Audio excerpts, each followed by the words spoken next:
Last week, the world of boxing lost one of the all-time greats. Last week, the boxing world, and still to this day, mourning the loss of one of the all-time iconic greats in the history of the sport, marvelous Marvin Hagler. Hello, friends, and welcome to this edition of Strictly Sports. I am your host, Anthony Florio. I am joined, as always, by good old MF Michael Fletcher and Michael Bullock. We're going to do something a little bit different with this. As you know, myself and Michael Bullock, we are not, we're not, like diehard boxing fans or follow the sport of boxing religiously.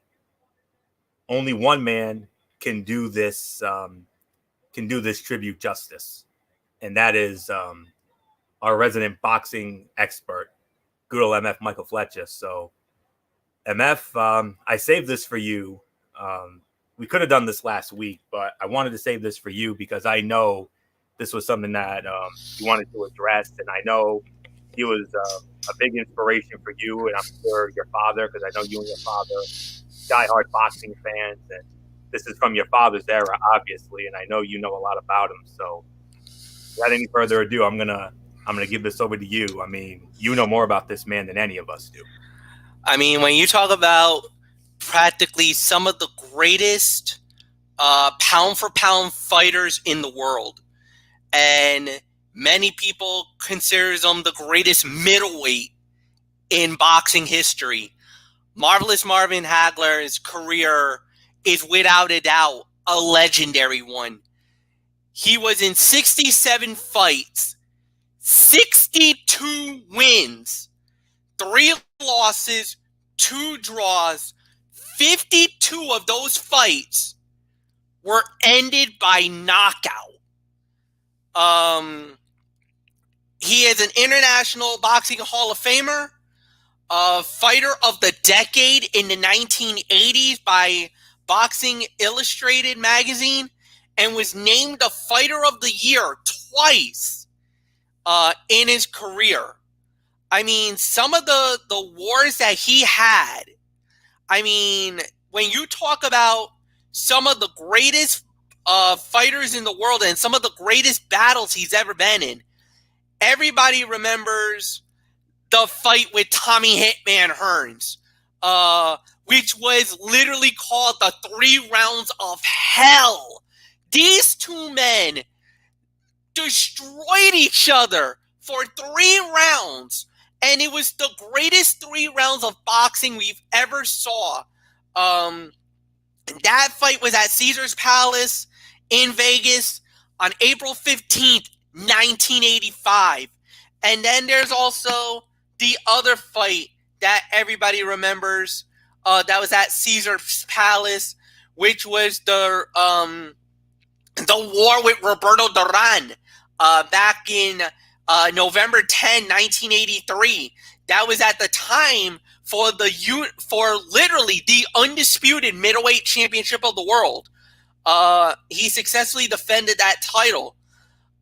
The last fight he ever had in his career was on April 6, 1987, when he lost to Sugar Ray Leonard. But what this man brought to his career was without a doubt some of the greatest boxing matches he's ever been in. And the legacy that he left for the middleweight division is still, to this very day, one of the most iconic individuals that we've ever seen lace up a pair of gloves. Marvin Hagler was a little bit after my time. I didn't get into boxing until literally the 1990s. This was right around the time when Tyson was already the man. Tyson was already the biggest name out there. Hagler was already out of boxing. But just the stories that I heard, and I'm fortunate enough because when ESPN Classic got to show those fights, and there were a lot of fights, especially the fight with Tommy Hitman Hearns. And I remember vividly what my dad told me, and he was like, Mike, it was without a doubt the wildest fight you'll ever seen. It was only 3 rounds, but these two guys killed each other in those 3 rounds. It was almost like we had witnessed a greatness as it happened. I was fortunate enough on YouTube to watch that fight. Oh man, is all I can say. The combinations, the punches, the deliveries. These guys literally were going for knockouts. Like, that's how bad this fight was. These guys probably was not going to end in 12. There was no way these guys were going to make it to 12. Somebody was going to get knocked out. And unfortunately for Tommy Hearns, he didn't even get out of the corner. He couldn't get out of his corner because he was so beaten up in that fight. These two guys went to war. And this is why boxing back in the day was the greatest action sport in the world. Because you had guys, not because there was no politicking. There was no guys who were trying to duck other guys. You had the best fighters in the world going at each other, and they didn't hold back. They went at it, and they went to war.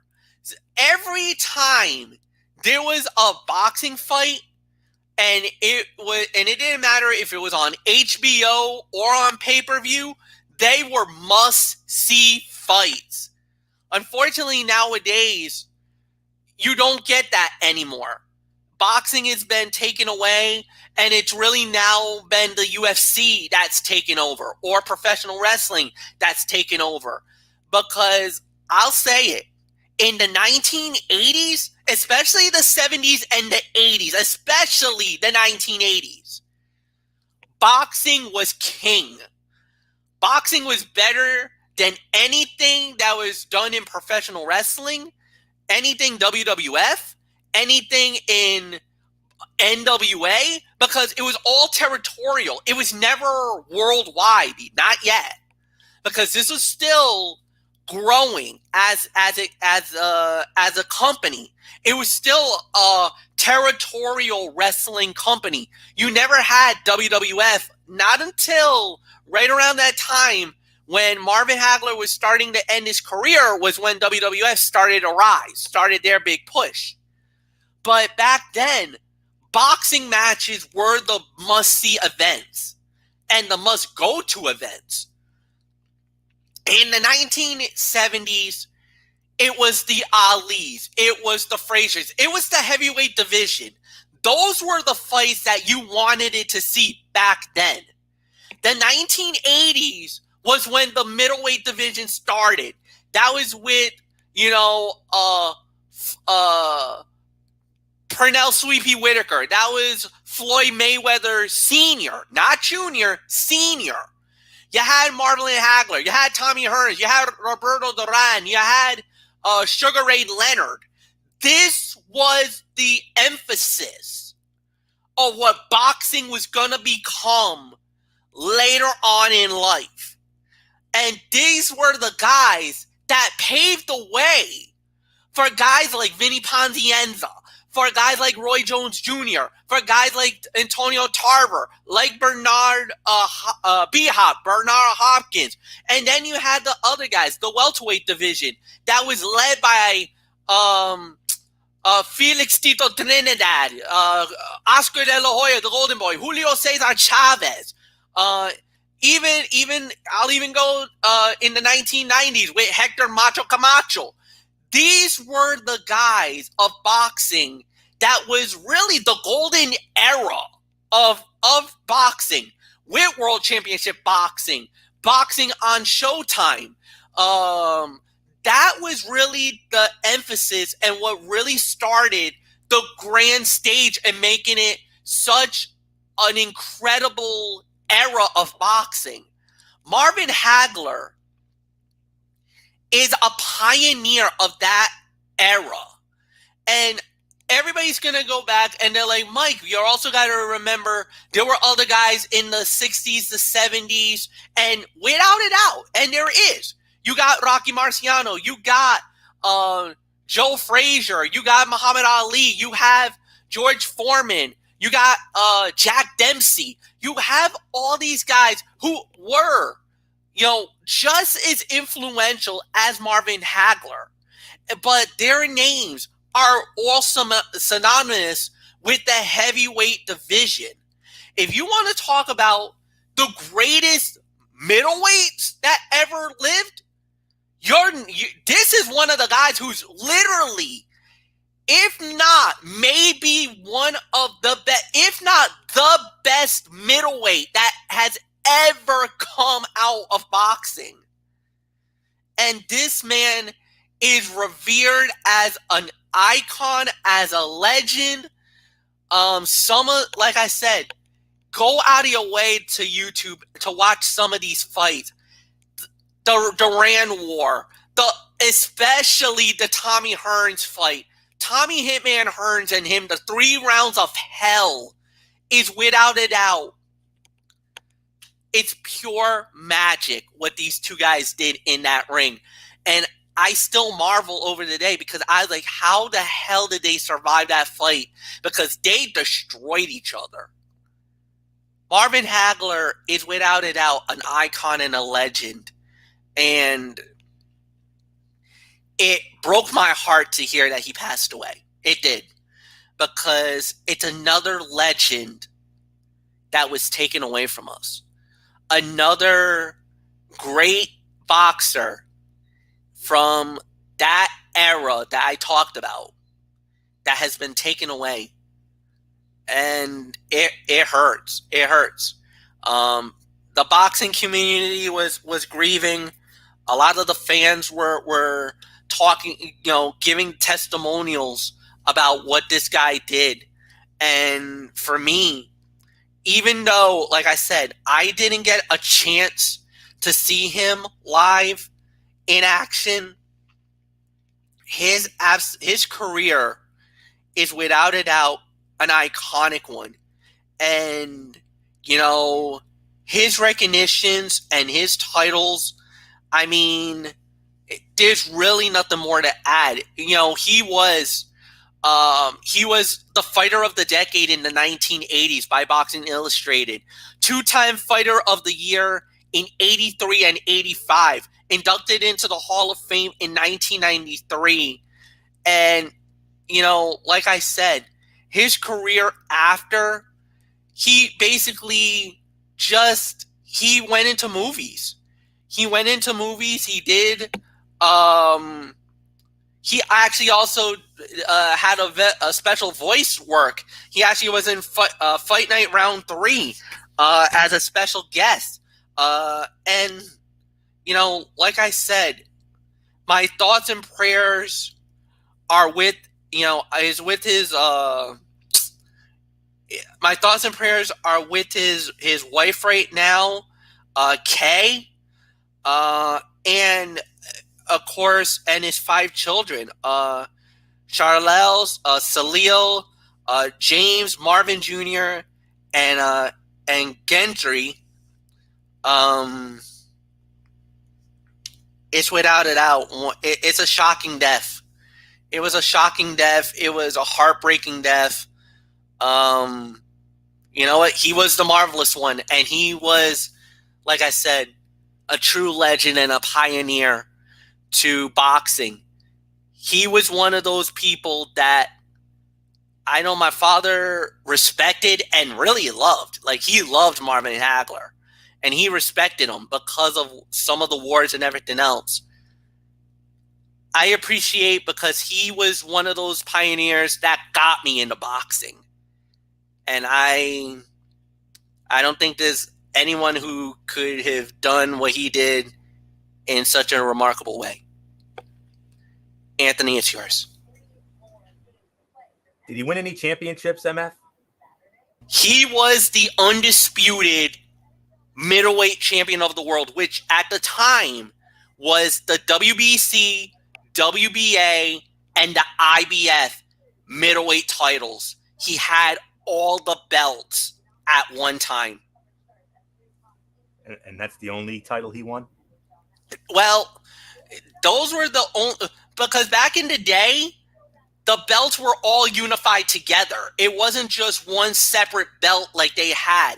Oh. If you had all the belts, you were the man. And he had it. He won the fight. He won a fight. I think it was in like 1980. I want to say it was in the set. I think it was in like 77, 78. In like 77, 78. And he was able to hold all the belts all at once. And at that time, he was the undisputed middleweight champion of the world. So he had all the belts. So I can double check this real quick. Yeah. But while you do, go right ahead. Go ahead. Yeah. While you do, I actually have two small, quick stories. First off, I'm sure you guys remember WrestleMania 4. During WrestleMania 4, Sugar Ray Leonard was in the crowd, and Jesse Ventura brought up I guess you can call him the undisputed middleweight champion now. He said, I disputed because I thought Marvin Hagler won. Yes, and there was a lot of debate about that fight because a lot of people felt like Marvin Hagler was robbed. And that's actually a very good point. Ray Leonard, during that fight, kind of was doing a rope-a-dope. He wasn't really doing much on an offense. He was really more fighting on the outside, more running, getting a quote-unquote, like my dad would say, he got on his bike and rode. Basically, Marvin was basically riding him down, and what Sugar Ray would do is once you get every 30 seconds left in the round, he did like a flurry of blows and stole a round from Marvin Hagler. And a lot of people, there's quite a few people that felt that Hagler got robbed because the judges gave the fight to Sugar Ray Leonard. But a lot of people did agree, and Jesse Ventura did bring up a very valid point here. A lot of people felt like Jesse that Marvin Hagler won that fight, and that was a very still a debate still to this day. If Hagler truly won that fight, or if Sugar Ray truly deserved that victory, which ended up being Hagler's last fight in his career. Okay. And the other story I had, MF, you know a little about this. My dear lady friend, MF knows who she is. Her stepfather to be, the man who's currently engaged to her mother, he was a boxer, and you remember the name Brian the Bull Barboza, MF. I know you remember that name from that fight I sent you. Yes. Survivor Series weekend of 2019. And Brian Barboza's hero, the man he idolized, and the man that got him literally into the world of boxing, was the man in the picture right there. Yep. Yeah. And I'm not surprised, because if you really talk to a lot of boxers to this day, a lot of them would say the same thing, that Marvin Hagler was one of their inspirations. Marvin Hagler had such an aura about him that, he was without a doubt one of the greatest of them all.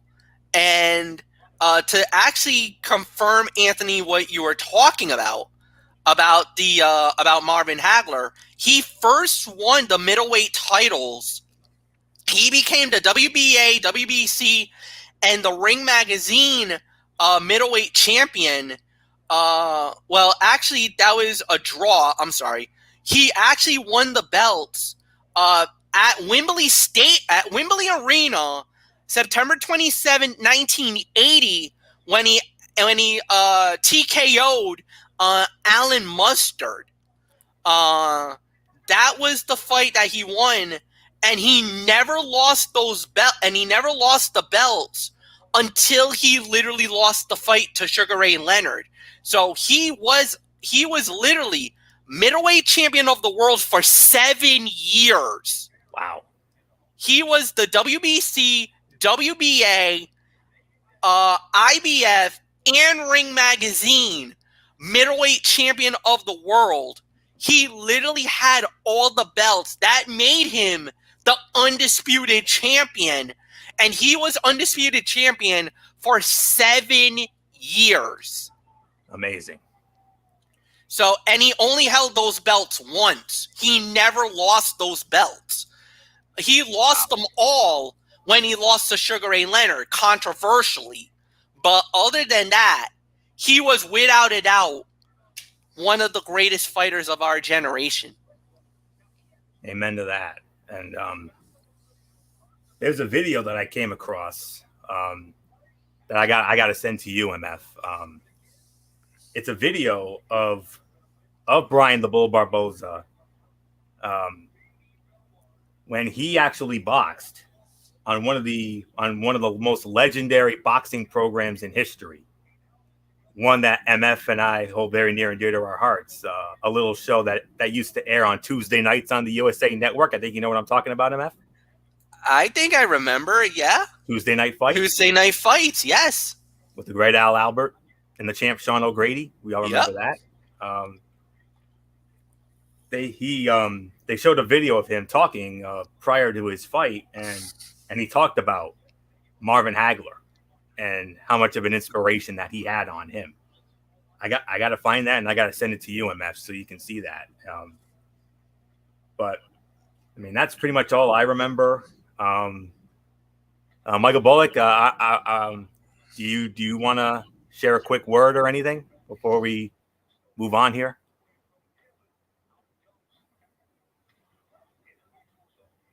Bullock, are you with us? Oh, there you are. Yeah, like I said, I don't really know that much about, but all I can say is my thoughts and prayers are with Marvin Hagler, as his family and friends, and those that really knew and respected this individual. So that's pretty much all I can say. Yes, and on behalf of all of us here at Strictly Sports, our thoughts, our prayers, and our condolences to the family, friends, and anyone who was fortunate enough to oppose this man in a battle, like your Sugar Ray Leonards and your Tommy Hitman Hearns and your Roberto Durans and all that. So, and as we always like to say to Marvelous Marvin Hagler, we say thank you for the memories, thank you for the inspiration, especially to my good friend Brian the Bull Barboza, and thank you for Marvelous Marvin Hagler. Rest in peace, sir. You will surely be missed. 66 years old. So with that, unfortunately, we have another passing that needs to be acknowledged. We go from the world of boxing to the world of basketball, and a man who, without a doubt, was one of the first legends of the game, one of the pioneers, if you will, of basketball, and he passed away just recently, and we're referring to Elgin Baylor, Hall of Fame forward Elgin Baylor, who followed his illustrious playing career with a decades-long tenure as LA Clippers general manager, passed away at the age of 86. He died of natural causes on Monday and was surrounded by his wife Elaine and his daughter Crystal. Considered one of basketball's greatest players, Baylor was an 11-time All-Star and 10-time All-NBA selection during his 14 seasons with the Lakers from 1958 to 1971. He was the 58-59 Rookie of the Year, as well as the All-Star Game MVP that year, averaged a double-double for his career, posting 27.4 points and 13.5 rebounds a game. With the Lakers, who moved from Minneapolis to LA in 1960, Baylor made 8 appearances in the NBA Finals, but never won a championship. Losing 7-game series to the Boston Celtics on 3 occasions, he holds the single-game finals scoring record with 61 points against the Celtics in 1962. Baylor's scoring highlights also included becoming the first player to score 70 points in a game and going for 71 against the New York Knicks in November of 1960. That stood as the Lakers' single-game record until another late great, Kobe Bryant, scored 81 against the Toronto Raptors in January of 2006. Baylor retired early in the 71-72 season because of knee issues. He just missed winning an NBA title, as the Lakers would go on to defeat the Knicks in 5 games in the 1972 NBA Finals. After his playing career, Baylor coached the New Orleans Jazz for 3 seasons from 76 to 79 without a playoff appearance before stepping down. He then found a long-term home in the Clippers front office, serving as general manager from 1986 to 2009, though the team made only 2 playoff appearances during his tenure. He was named NBA Executive of the Year in 05 and 06, when the Clippers won 47 games and made the Western Conference semifinals. Baylor said he was forced out of his job because of age and racial discrimination, though he dropped racial discrimination claims against the Clippers as part of a lawsuit that was ultimately dismissed entirely in 2011. Baylor served as GM under owner Donald Sterling, who was banned from the NBA for life in 2014 after private recordings of him making racist comments were made public. Baylor said that he worked for Sterling because of limited job opportunities for Black former players and the need to provide for his family. He played at Seattle University from 1956 to 58, averaging 31.3 points a game and leading the team to its only Final Four appearance in 1958. When the team lost to coach Adolph Rupp's Kentucky Wildcats in the title game, Baylor was named the most outstanding player. After the season, the Minneapolis Lakers, who were near bankruptcy after a steep fall from their first championship era, picked Baylor first in the 58 NBA draft. Baylor immediately saved the Lakers with his scoring and style. It was actually the second time the Lakers had chosen Baylor in a draft. They picked him in the 14th round in 1956, but Baylor chose to continue playing in college at the time. Baylor, inducted into the Naismith Memorial Basketball Hall of Fame in 1977, became the 6th person to be honored by the Lakers with a statue, which was unveiled in April 2018. And in 1983, the team retired his number 22 jersey. So there's the story with that. So with that being said, Michael Bullock, I'm gonna bring you in first here, since MF went on the last one there. So Michael Bullock, let's get a quick thought from you regarding the passing of one of the early pioneers of the NBA in Elgin Baylor. Yeah, he was definitely one of the early pioneers of the NBA. I mean, and I don't know about you, Florio, but I gotta say, he's one of the greatest players to never win a championship. Amen to that. I mean, the thing that he could do, I think he should have gotten at least one championship. I think he should have gotten one with that 71-72 team that won. I agree with you there. I mean, he should have gotten one with that 71-72 team, but he played. He played for them. Oh, what were you going to say? He played for them, but I don't understand why he didn't get a championship, unless there's a number of minimum games he was supposed to play, but I don't know. Well, yeah, we don't know, but to me, he should have gotten at least one, but definitely had an impact as a player, and what he's done in the front office, and yeah, like I said, definitely one of the all-time greats to never win a championship, but I'm glad he got into the Hall of Fame, and and the numbers that he put up in his career definitely was worthy of it. So my thoughts, prayers, and condolences go out to his entire family, and we'll never forget him. So, Florio, it's yours. Yeah. Like I said, one of the founding fathers of the NBA. I mean, when the NBA first came into existence, and right around the late 40s or 50s or so, which was when that league took off, and this was one of the first all-time greats. And the damn shame he never won a championship. I thought for sure he did win a championship. That was news to me. I never even knew he didn't win a championship. But like I said, that 71-72 team that won the championship, he should have gotten credit for that. He should have gotten a ring with that. I don't understand why he didn't get one. That saddens me. But unless of course there's a maximum minimum number of games that you're supposed to play in order to be eligible. I don't know.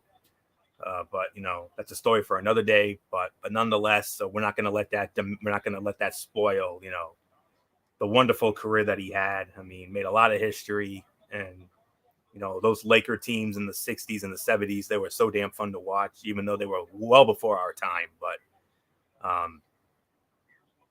nonetheless, our thoughts and our prayers and our condolences to his family, his friends, and all the men who were fortunate enough to call him a teammate and a coworker when he worked in the front office with the Clippers. But nonetheless, to Elgin Baylor, we simply once again say thank you for the memories, thank you for the inspiration, and thank you for Elgin Baylor, and thank you for making the NBA what it is today. If it wasn't for you and all those other legends right around your era, there would damn sure be no NBA today. God bless you, Kirk. God bless you, sir. Rest in peace, and you'll never be forgotten. MF, your thoughts on Elgin Baylor? Yeah, another icon, another legend of the game. And, this one was, everybody remembers him very well. Yeah, Elgin Baylor just couldn't get over the proverbial hump. It was Bill Russell's Boston Celtics. That was really the glory years of the Celtics, where they were just the dominant force. Red Auerbach was the head coach. They had guys like Bill Russell, Tommy Heinsohn, Bob Cousy. That was during that era, and they just could not ever break through. But Elgin Baylor was not only a great individual, but was a pretty good executive, especially for the LA Clippers. He did very well.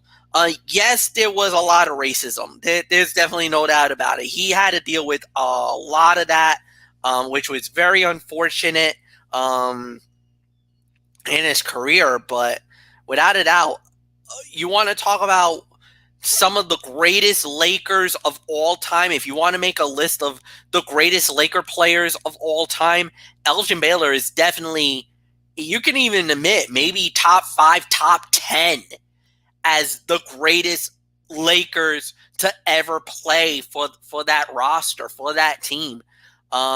You can talk about Wilt Chamberlain. You can talk about Shaquille O'Neal. You can talk about Magic Johnson. Definitely Magic. Kobe.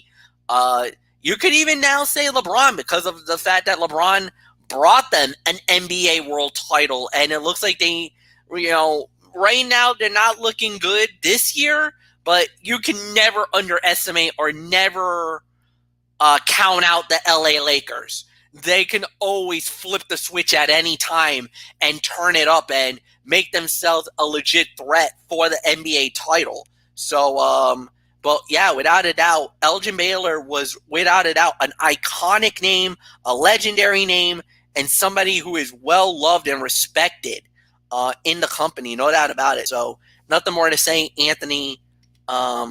It's yours. Indeed. So with that being said,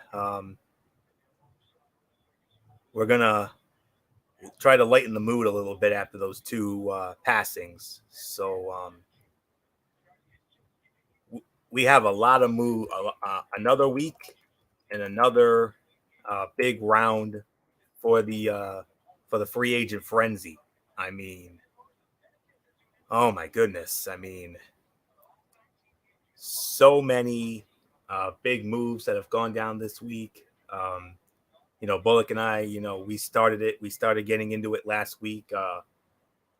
More came in, and and some even went down today, as a matter of fact. And let me see what we have. Just trying to find it here.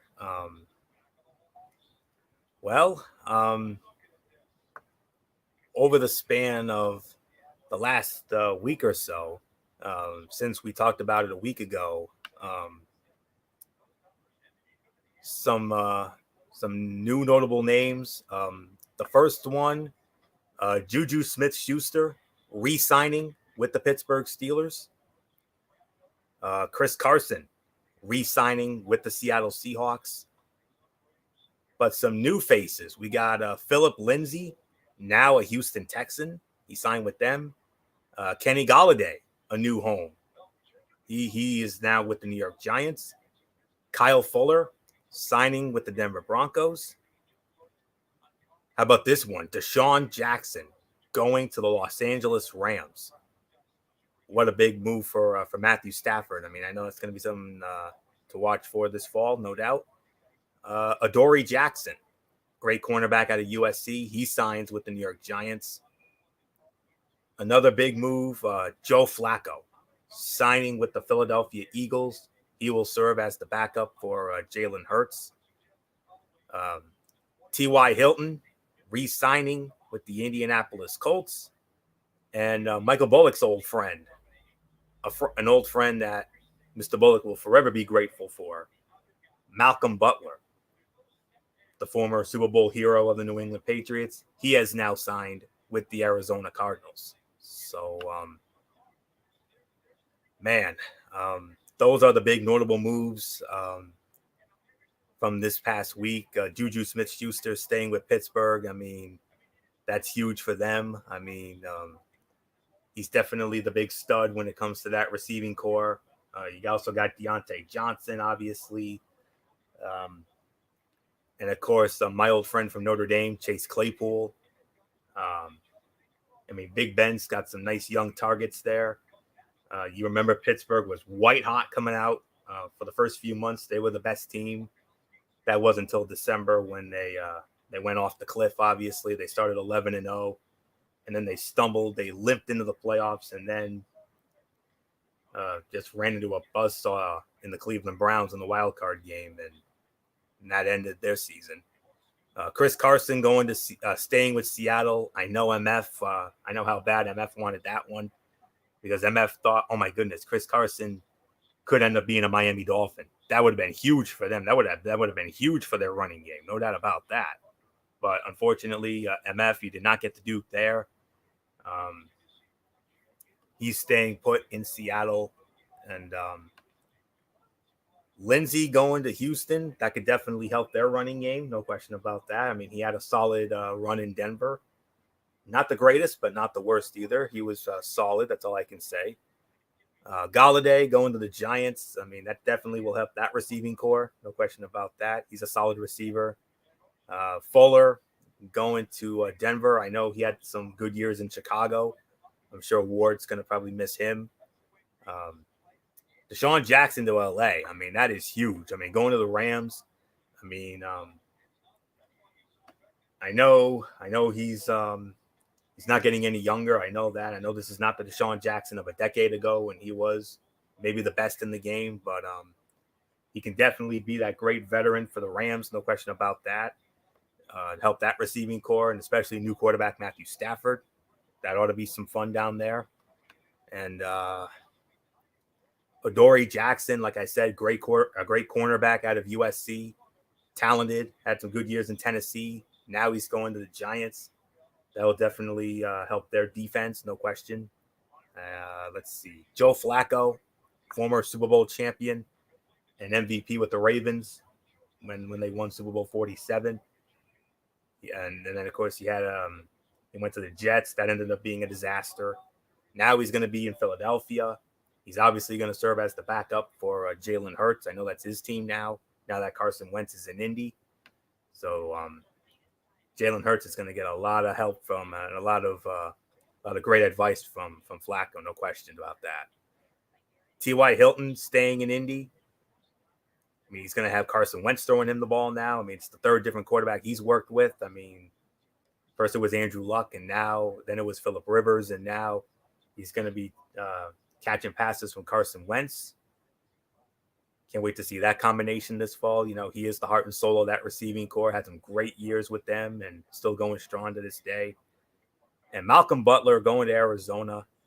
I mean, he will be forever revered and forever a folk hero in New England. Michael Bullock could tell you stories on end about, you know, the greatest interception in Super Bowl history with New England. MF and I lost our minds. You all remember that. I mean, we let out the biggest intercept that we ever let out. We damn near screamed at the top of our lungs. It was so amazing. We'll never forget it. And he hasn't really done much since then. You know, had some okay remaining years in New England and then going to Tennessee. And now he's going to be on that Arizona defense that, you know, just recently got J.J. Watt. And, you know, we'll see if he can still make some picks. So, I don't know the terms of any of the deals, but I do know is those are the notable moves for this week on my end. If I missed any, I apologize for that. But that's really all I can come up with for right now. So, MF, I mean, you heard all the names that I just dropped. What are your thoughts on all these big moves as we continue on with the NFL's free agent frenzy? Yeah, no doubt about it. This has been a pretty crazy week for the NFL. You know, a lot of the things that I saw that was very interesting were guys who I thought that were gonna go stayed with their teams. Juju, I thought was gone. I honestly thought he was going to sign with another team. I do know that a couple of teams were after Juju Smith-Schuster, the New York Jets, the Miami Dolphins. I know they were definitely looking to try to land Juju, but Juju decided, no, I'm going to stay home. He wanted it to stay with the Pittsburgh Steelers. You know, the accord with Ben Roethlisberger, that's probably one of the reasons why he decided it to stay. And that was a big deal. A lot of people were shocked that he actually stayed in Pittsburgh, but you know, the Steelers fans were ecstatic with the news. Definitely a great decision for Juju to stay. And then, if you want to talk about bigger deals, I want to say it's the T.Y. Hilton. T.Y. definitely was thought to be heading to, you know, a lot of places. You know, a lot of people thought, oh, I don't know about T.Y. Was he going to stay? And it literally broke during the Pat McAfee show that T.Y. decided, I'm going to stay. And he actually talked about that he had an offer from a team, a lot of money, and he decided that he wanted it to stay home. That Indy was his home. He loved Indy and wanted it to run it back one more time. So T.Y. Hilton decided that he was going to forego the money and what that team was going to offer him. Now, he never specified who that team was. I actually read some dirt sheets and some investigative reporting that mystery team was the Baltimore Ravens. The Ravens were after T.Y. Hilton and gave him and was offering him about $10 million a year to try to lower him. And he said no. He took 1 year, $10 million, $8 million guaranteed. That was unbelievable. So that was shocking. The Malcolm Butler deal, again, Arizona's loading up on the defensive ball. They're going to look really good this upcoming year. They look like a dangerous team now in the NFC. You got to keep a very close eye on Arizona now. And all the other moves are all nice moves. They're all necessary moves. And the thing is, now you're starting to see some pullback a little bit. You saw the big money drop early, but the other thing is a lot of these players are taking small cuts or small bites of the apple because next year the supposed salary cap is supposed to be massive with the new contracts that just got signed for the 2023 season. They're talking about the salary cap next year, which was at it's 182.5 this year. There is projected that next year's salary cap, the year after salary cap for the 2022 season, could be up to $210 million. That means everybody's going to be free reign on that one. So what's the contracts going to look like? It could be as ridiculous as the Patrick Mahomes deals. So $100 million contracts could be easily attainable, but now we could see 200 million, 250 possibly. I don't think we're going to see 500 million like what Mahomes got, but I could easily see numbers that we saw in Major League Baseball. It could be just as ridiculous for some of these guys in NFL next year. So nothing more to say. Mike Bullock, go ahead. It's yours.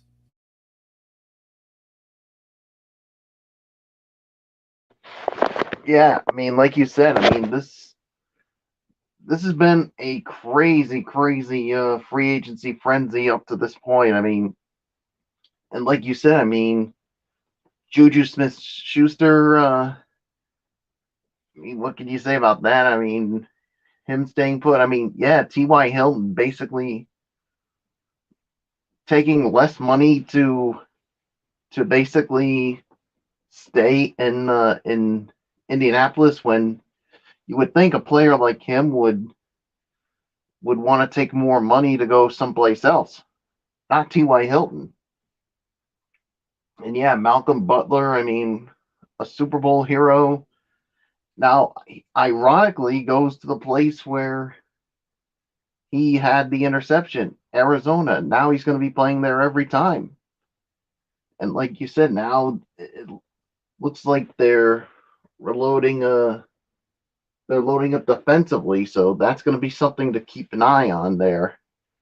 So yeah, I mean, and then of course you got Joe Flacco going to the Eagles, which would basically, you got a veteran presence to help out with Jalen Hurts. So yeah, a lot of things have gone down over the past week. I mean, especially ever since free agency began last week. I mean, who knows what to expect the rest of the way? So there's really nothing more to add. So Florio, let's move on. All right. One last order of business, the main event of this show here tonight, as it should be. Our continuing coverage of the 2021 NCAA tournament. My God, I mean, we were excited to have it back, but my goodness, the excitement levels have gone even more sky high than they did going in. So many upsets, so many incredible finishes, more Shakespearean drama than I can remember in any tournament in previous years. And wow, from the first four to the first round to the second round, I mean, just amazing. Now, when it comes to the first four games, Texas Southern, we talked about the first four last week, but we didn't talk about the UCLA Michigan State game. What a finish to that one. UCLA winning it 86-80 in overtime. We talked about the other three games Bullock and I did last week. Now, we don't really have time to go through all the results, but because you saw that what happened here. Because there's so many games, and we're not gonna do full recaps. But what we can do is we can just tell you. Basically, what I would do is the ones that you feel that needs to talk about, we'll talk about. But at least give the final scores of the games. Yeah, that's what I was gonna do. Yeah. So, first round kicked off on Friday, March 19th. These results are in no particular order. Florida defeating Virginia Tech 75-70. Arkansas 85-68 over Colgate. Illinois 78-49 over Drexel. Texas Tech over Utah State 65-53. The first big upset of the tournament, Oral Roberts, as MF had it, knocked off Ohio State 75-72. Baylor with a 79-55 win over Hartford. Loyola, you remember Loyola of Chicago, that epic run they went on back in 2018. They're on pace to do it again because they knocked off Georgia Tech 71-60. 12-5 upset, and I called this one. Oregon State over Tennessee 70-56. Oklahoma State surviving Liberty 69-60. Wisconsin absolutely manhandling North Carolina 85-62. Houston picking up where they left off from the American tournament 87-56 over Cleveland State. Another big upset, North Texas over Purdue 78-69. Rutgers over Clemson 60-56. Syracuse over San Diego State 78-62. Villanova surviving Winthrop 73-63. And West Virginia over Morehead State 84-67.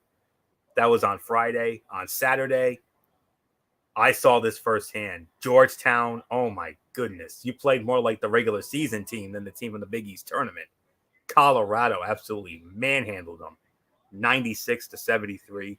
Florida State over UNC Greensboro 64-54. Kansas over Eastern Washington 93-84. LSU over St. Bonaventure 76-61. Michigan over Texas Southern 82-66. Creighton surviving a scare from UC Santa Barbara 63-62. Alabama over Iona 68-55. USC over Drake 72-56. Iowa over Grand Canyon 86-74. Maryland defeating UConn 63-54. Ohio defeats Virginia 62-58, guaranteeing us a brand new national champion when this whole thing is over. Oklahoma surviving Missouri 72-68. Gonzaga, the most dominant performance of the first round. Gonzaga absolutely dominated Norfolk State 98-55. UCLA continuing their winning ways. They defeat BYU 73-62. And the last big upset of the first round, as the beautiful Lisa Byington said on commentary, believe the unbelievable. Abilene Christian knocked off Texas 53-52. Second round action on Sunday. MF saw it. Our first number one seed bit the dust. Illinois losing to Loyola of Chicago 71-58. Sister Jean, I'm telling you, Sister Jean, she is their secret weapon. No question about that. Baylor over Wisconsin 76-63. Syracuse continuing their Cinderella run 75-72 over West Virginia. Arkansas, Woo Pig Sooie, State of Sorrel 68-66 over Texas Tech. Houston surviving a scare from Rutgers 63-60. Oral Roberts does it again. They defeat Florida 81-78. Villanova looking like their old selves again, knocking off North Texas 84-61. And Oregon State knocking off Oklahoma State 80-70. And then second round games on Monday. Oregon all over Iowa 95-80. Gonzaga knocked off Oklahoma 87-71. UCLA ends the dream of Abilene Christian 67-47. Creighton, very impressive over Ohio 72-58. MF was sweating bullets because his pick, Michigan, got taken to the limit and then some by LSU on Monday night, but Michigan survived 86-78. Florida State over Colorado 71-53. Alabama all over Maryland 96-77. But the most impressive performance of the second round, hands down, USC all over Kansas, 85-51. Kansas's worst loss in the history of the tournament. Unreal. So here's the schedule now for the Sweet 16. Saturday at 2:40 on CBS. Number 12 seed Oregon State will square off against number 8 seed Loyola of Chicago. 5:15 also on CBS. The game of the day, no question about this. What a matchup this is going to be. Number 5 seed Villanova squaring off against number 1 seed Baylor. Oral Roberts, can they keep this Cinderella train going? The first ever 15s, only the second 15 seed to reach the Sweet 16, joining Florida Gulf Coast from 2013. Oral Roberts will be squaring off against number 3 seed Arkansas Saturday night, 7:25 on TBS. And then in the nightcap on TBS Saturday night, number 11 Syracuse against the number 2 seed Houston. And then on Sunday, 2:10 on CBS, number 5 seed Creighton squaring off against number 1 overall seed Gonzaga. Sunday at 5 over on CBS. This is the game for him. This is the MF special right here. An ACC Big Ten matchup just for him. Number 4 seed Florida State against number 1 seed Michigan. Sunday night at 7:15 on TBS. Number 11 seed UCLA against number 2 seed Alabama. And then in the nightcap on TBS at 9:45, number 7, an all Pac-12 matchup. Number 7 seed Oregon squaring off against number 6 seed USC. So there you go. A lot of results, a lot of great action, and a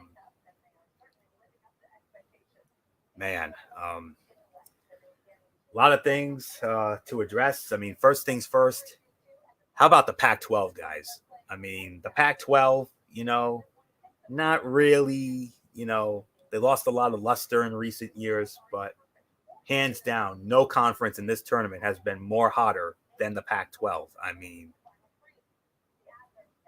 wow. I mean, Oregon, USC, UCLA. I mean, those are the 3 teams you got to watch for. ACC. I mean, the ACC, they had 7 teams they got 7 teams into the tournament. Only 2 came out of the first weekend, but those 2 got through to the Sweet 16. Florida State and Syracuse, and I know MF's happy about that. My conference, the Big East, only had 4 teams make it, 2-2. We lost UConn and Georgetown, but we got Villanova and we got Creighton, and I'm very happy about that. But the most disappointing conference, hands down, has been the Big Ten. They had the most nods of any conference. They had 9 teams getting into the tournament. Only 1 made it to the Sweet 16, and that was Michigan. If you can believe that. SEC, you got a couple of SECs in there with Alabama and Arkansas. We have another Pac-12 team. That's right, Oregon State. That makes 4 actually. 4 Pac-12 teams into the Sweet 16. ACC 2, Big East 2. The SEC got a couple with Alabama and Arkansas. We have 1 Big 12 representative in Baylor. And then we got a couple of mid-majors in there. And Gonzaga, of course, from the West Coast Conference. And there you have it. So when it comes to the Saturday slate, Villanova, Baylor, that's the game of the day right there. Game of the evening there. And Syracuse and Houston. Those are the 2 games I'm going to have an eye on there. And then Sunday, you can make an argument for any of the games on Sunday. The Sunday slate looks really good. I mean, but out of all the games on Sunday, Florida State and Michigan, that's the big one right there. I can't wait to see that one. So looking at it, I got Loyola of Chicago defeating Oregon State. As much as I love Nova, I got to go with Baylor in that one. I think Oral Roberts' dream's going to get dashed by Arkansas. Same thing for Syracuse. That Houston team is just too damn good. I think Houston's going to get through there. Gonzaga, I picked them to win it all, so I'd be stupid if I went back on them now. So I'm going with Gonzaga to beat Creighton. I think Michigan will survive Florida State. UCLA, Alabama, that can go either way, but I got to go with Bama. I think Bama's a team of destiny right now, looking to prove that they're not just a football school and a very dominant one at that, with all those national championships, including this year. And Oregon and USC, again, that could go either way. But I'm leaning a bit towards Oregon, but I would not be at all surprised if SC were to win that. So great action all around. And it's, as a dear friend of mine always used to say, the best is yet to come. And I think the best is yet to come in this tournament. And Bankers Life Fieldhouse, Hinkle Fieldhouse will be the site of the games on Saturday and Sunday, before the Elite Eight and the rest of the tournament will emanate from Lucas Oil Stadium. All 4 regional finals, 2 on Monday, 2 on Tuesday. The Final 4 on Saturday, April 3rd, and then the championship game on April 5th. And MF and his crew will have all of that when we get to the Elite Eight. So there isn't more to say. There's not much more for me to say on this. So MF, looking at the results, you've called a few upsets already. I mean, we've already heard you say, "Oh my, the upset," and all that. And but let me see, what was I going to say? Your standouts from the first round, MF, and who do you like in our Sweet 16 matchups this weekend? Well, first off, easily Loyola. The Cinderella story is definitely alive again. We talk about the Sister Jean effect, and she's still, God bless her, man. She's over 100 years old, and she's still there with that team. They're an inspiration. There's no doubt about it. Obviously, Gonzaga is picking up right where they left off. A lot of people expected them. This was nothing new. Sweet 16, easy run for them so far. They're going to get challenged this weekend, though. The Final Four is not easy now, but it's definitely within sight. I think the biggest factor is the Big Ten, the failure of the Big Ten. A lot of people had maybe 3 of them making the Final Four, and now all of a sudden you see the Big Ten, and they literally fell flat on their faces throughout the tournament. Yeah, ACC had 4, but I am happy. Syracuse, I don't think a lot of people expected them to make it through to the second weekend, but they did. Florida State, they've been playing very well as well. And so far, these 2 teams right now have been making decent runs. Big East, you got to keep an eye on Villanova. Nova's being Nova again, man. They're just lying in the weeds. Nobody really knows, but they're turning it up at the right moment. So we'll see how they play. But and of course, my team, the team that I picked to win the national championship, Michigan. Easy first round matchup. Yeah, they definitely had a scare and a half, and I was sweating a little bit of some bullets on when LSU. That was going back and forth, but Michigan finally dropped the hammer and is like, enough is enough. We got to end this now, and they did. So that was definitely a big win for them. They needed that win. If they would have lost that game, that would have been game over for them. So yeah, now we're going into the Sweet 16, and I gotta say it. I think Loyola is going to keep the run going. I think they'll knock out Oregon State. Baylor and Nova. This is tough. This one's actually tough. I'm going to go with Baylor, but I would not be surprised if Nova does get through. Oral Roberts and Arkansas. You know what? I'm starting to believe in Arkansas. I think Arkansas is that sleeper team right now that nobody's talking about. That I think it's time we start taking notice of Stater Sorrell's Arkansas Razorbacks, man. Remember, this isn't Nolan Richardson 40 minutes of hell that got them all the way to the national title in 1994, but they are slowly starting to look like that team that's lying in the weeds. And the thing is, what got them to the national championship in 94 was a great defense. Arkansas, it has a great defense this time around, and they are really putting it to teams. I mean, Arkansas so far if you think about it, the way they've been playing, they've been really good up to this point. So I mean, I think Arkansas is definitely going to make it to the Elite Eight. Then Syracuse versus Houston. I gotta go with Houston, but Syracuse, keep an eye on them. Creighton versus Gonzaga. I think Gonzaga's going to go through. This one I can't wait. Like you said, Anthony, ACC Big Ten battle, Florida State versus Michigan. That's going to be a sleeper match. That's going to be probably the game of the day. Then you also got Alabama versus UCLA. Bama's been looking great lately, but UCLA has that pedigree. They got the legacy, and UCLA has.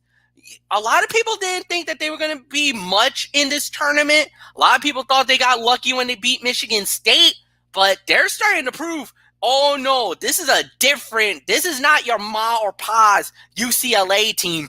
They're looking to make some noise, and if they knock out Alabama, oh boy, that's going to be very interesting.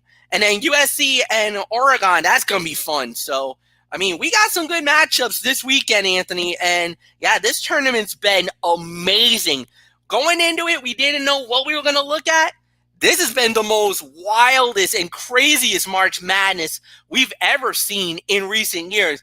A lot of the bigger names that's normally in the tournament are gone. And now let's see what happens on the second weekend. So nothing more to say. Mike Bullock, it's yours. Yeah, like you said, this was definitely a crazy first weekend of the tournament. I mean, the big story to me was basically all the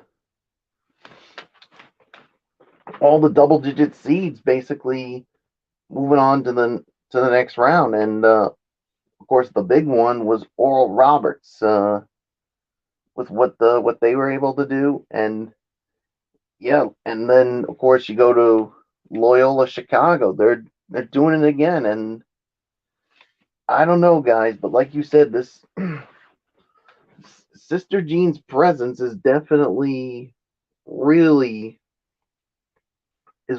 helping them out, and who knows, maybe we need to start believing in this team again. So yeah, and of course the Big Ten was the real big disappointment in this tournament so far.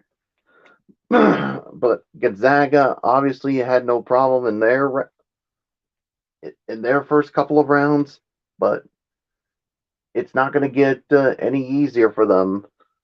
But yeah, I mean, basically, I could see Loyola Chicago basically doing it again and moving on possibly to the Elite Eight, maybe another run to the Final Four.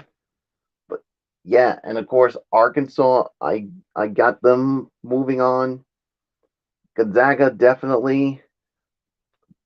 That Baylor Villanova game, like you said, that's definitely going to be a tough one for Baylor, but I think they'll eventually pull through. But yeah, we're definitely going to have to wait and see on that. So yeah, a lot of crazy things going on the first weekend. And all I can say, Florio, as I give it to you, I expect a whole hell of a lot more this coming weekend. Hey, they don't call it March Madness for nothing. That's all there is to say on that. So, so with that will put the bow on this edition of Strictly Sports. We want to thank you all so very much for tuning in this evening. We will be back with you tomorrow night over on MF's channel, Brace Fan 95, as we will have a Cerebral Smack Talk, as we will run down Friday Night SmackDown as always. And then we're off for the weekend, and then we'll be back on Monday night for Ridiculously Raw. And Wednesday Night Mayhem, AEW, NXT.